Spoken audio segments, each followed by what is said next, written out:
matter. So on the one hand, you say, look, you don't have a clue what you're doing, stay out of it, right? But we live in democratic systems where it's our responsibility not to stay out of it. So how do you manage that? Because you seem to be saying leave it to humility. Humility, right? But humility doesn't preclude activism. Generally, it does, yes. But, Why? but Why that does it doesn't mean that I'm saying that there is no situations under which political action or activism is justified, because there are clearly situations under which it's justified. But it's not the first thing that you should be taught how to do when you're an 18-year-old person going to university and you don't know a damn thing. So I don't doubt that there's callow youth. I don't doubt that people have a lot to learn, and that, yeah, and they're not learning it from their professors either. That may be true. That may be true. But you're clearly, I mean, a big part of your narrative comes from that energy of resisting that kind of, you know, circumventing it. Circumventing, but you're also saying, you know, these people who complain about the world, they should just focus on their own, what they can control themselves and work within that space. To begin with. To begin with, but equally, there is a slight derision in the tone about people who actually care about bigger than self issues. It's not slight. Okay, it's big then. So bigger than self problems, which arguably... They don't care about them. They just act like, they're just acting out the delusion that they care about them, generally. You seem to be caught I up watch in activists, the activists at the universities. Right. I know what they're like. And we've seen the videos, and we know that kind of confrontation. Yes. And I don't We've seen doubt, Wilfrid Laurier, for example. I've seen many, but I don't doubt that there are those who are like that. But there are many millions more, and I mentioned Gandhi, but you know, arguably... You can't use him as an example. Okay, well, Buddha, for example. Or Buddha left his wife and child. Yeah, but you can't use them as examples. Okay, first of all, like Buddha's like Christ. It's like, well, there's Christ. It's, yeah. What do you mean? No, there's Christ in university activists? No, but there's... Like, no. Well, there's... so Martin Luther King, can I use him? Yeah. Right? So Martin Luther King had an affair. It was quite well known. You know, his personal life was a bit complex. Yeah. But you wouldn't say that, you know, he had to sort that out before he went to sort of try and deal with civil rights in the US. So I'm trying to get at the core of the tension. No, I would say that his own personal faults didn't preclude his social responsibility. Right. And it really is important to get that straight. But I would say that his own personal faults served as a detriment to his overall mission. Right. And then I'm not, believe me, I'm not saying that if I was in Martin Luther King's position, I would have done a better job. It's like, I am not saying that, man, not in the least. But back to the idea of sorting yourself out, it's like, well, first of all, it's a lot harder to do than you think. Yeah. I mean, I've run students through this experiment. We used to do existential experiments in my Maps of Meaning class, and so the existential experiment was identify one thing that you think that isn't going well that you could fix, and then go try to fix it. And then just document what happens. It's like, well, you know, it's way hard. So let me tell you a brief story. I had one student whose mother had died, and the house was chaotic, and no one had picked up the necessary domestic responsibilities. And so he decided, and that wasn't good for anyone, and so he decided that he was going to step into the shoes of his mother. Well, God, I mean, it just provoked a complete bloody war in the household, you know, because who the hell did he think he is, and why do we need that, and why are you doing that, and aren't you making us lonesome for mom, and, you know, why do you think that you're better than us by taking up this responsibility? And so it's like, I'm going to go buy groceries. That was his plan. It's like, well, you know, that's a hell of a lot harder than you think. Yeah. And so, number one, cleaning up your room is proper because maybe you can manage it, although probably you can't, because you could also extend that by beautifying it. But number two, it involves way more forces than you think. Yeah. And so, because to get your house in order is very, very difficult. But if it's so difficult, and I need to spend most of my energy and time dealing with that, who are the people who are going to be doing the other work that needs to be done socially and culturally and politically? Well, hopefully competent people, right, with any luck. People who've already done that. So okay, that's interesting. So you're saying it's a necessary transition. You're saying there's something about the life... Jesus, I'm saying something simple. If you can't make your damn bed, quit waving placards at corporations. It's like, Jesus, it's like, seriously, man. It's like, what the hell? What makes you can't get this tiny little part of the world that's actually right at your feet, functional. You have contempt for it. It's just my bedroom. But that seems like gratuitous caricature of people. I mean, look... It's not gratuitous. Well, their flip on that is, look, why should I waste my time making my bed when we've got to deal with these problems in the world? You know, because you risk inflating your own ego by dealing with the problems of the world. So, it's like it's the cathedral problem again. It's like, oh, I should be at the center of the universe. Right. So it's like, yeah, well, maybe not. I'm trying to find a resolution of this that goes beyond the existing cultural conflict around it. Because no doubt people need to attend to their own projection and their own limitations and have humility and some psychological insight and work harder on what they're directly responsible for. I don't doubt that. But I am concerned with a message that says that's all you should be doing, and until you figure that out, don't do anything else. No, I'm not saying that's all you should be doing.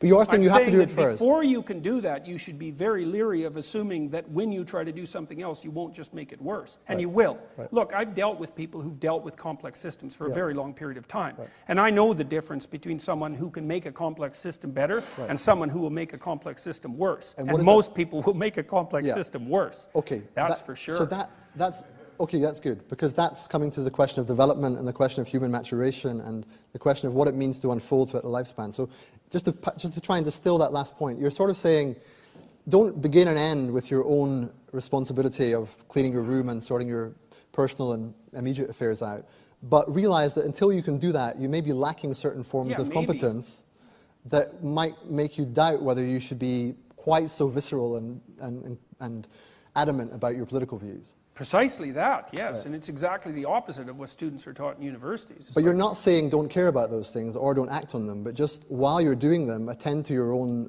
limitations and competencies. Well, I'm saying you should be aware of your own competence and your limits, and that's especially true if you're very young, because like, what the hell do you know? You haven't done anything.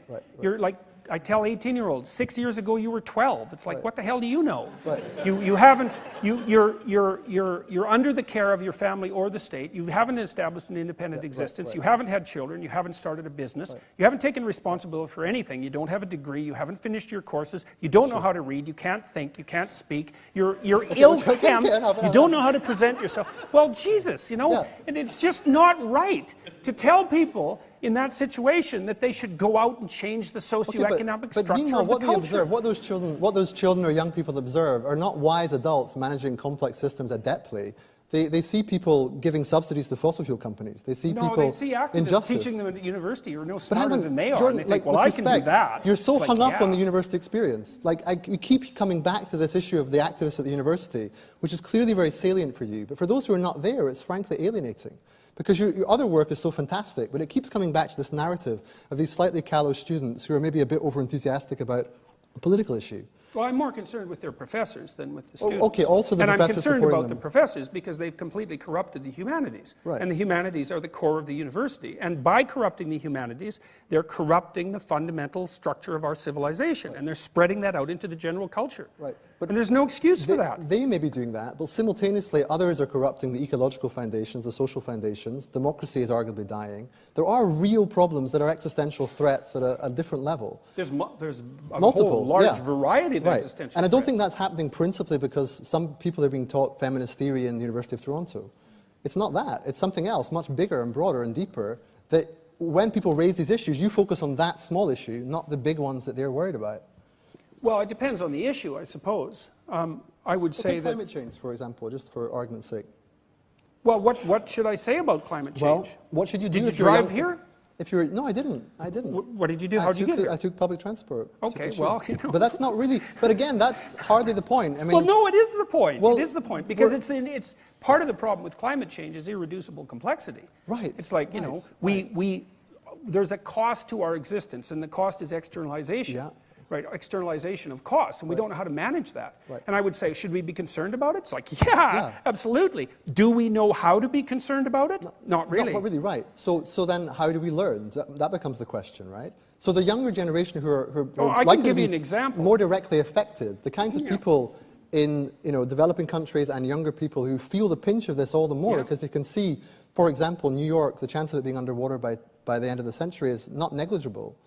And therefore, they're looking for a response that really matters to them. And when you think about responsibility, that's easy. That's easy. No, but their view is don't patronize me about my bedroom when I've got the planet to save. I'm not patronizing you. I think your bedroom is important. I'm just saying that there is a there is a voice. No, I understand. I think your bedroom is important. Yeah, I mean, they no, might but I too, seriously but they think the whole planet is more important. They're more concerned about that. And why is that wrong? Your bedroom is a microcosm of the planet. Right. Well, tell us about that then. Well, let's go back to the climate issue here first, because there's this guy that I'm aware of. His name is Boyan Slat, and I'm going to talk to him in the relatively near future, I think. And he's a model for young people. He went out scuba diving when he was 17, and there was a lot of plastic, and that sort of bothered him. And then he started thinking about manta rays and how they move through the water, and then he noticed that most of the plastic was in the top 6 inches, and then he thought, I wonder if I could build a machine that was like a manta ray that would float on top of the water. And anyways, to make a long story short, he's devised a way to rid 50% of the plastic in the world's oceans within 5 years, and has spent the last 6 years developing that and is well on the way to implementing it, and it looks like it might work, and he's going to be able to make a profit from it, just to add that extra bit of punch. Yeah. And so Boyan Slat, I would say, it's like, I don't know if his room was clean or not, but there was something about him that was dead on, because when he looked at a problem like that, he thought, I'm not going to go out there and tell a bunch of other people what they're doing wrong so that they can solve it. I'm going to bloody well fix it. And that's what I'm telling young men in particular to do. Although, you know, if young women want to do that, it's like, great, more power to them.